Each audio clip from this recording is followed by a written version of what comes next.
Nag-iisang apo, uhaw sa pagmamahal ng isang ina. Pero ang pag-aalaga ng isang lola at pagmamahal ng lola ay sobra-sobra. Kaya sa may mga lola at lolo dyan, mahalin at respetuhin natin sila. Dahil kung ikaw man ay iniwan ng iyong ina, huwag kang mag-alala at huwag kang magtanim ng galit. Dahil lahat ng nangyari ay may dahilan. No? Kaya alalahanin natin, mahal pa rin tayo ng ating ina.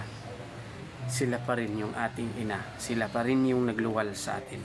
Dapat hindi tayo magtanim ng galit sa kanila. Kaya sa mga lolo at lola dyan, mahalin natin sila, iparamdam sa kanila na napaka-importante nila sa buhay mo.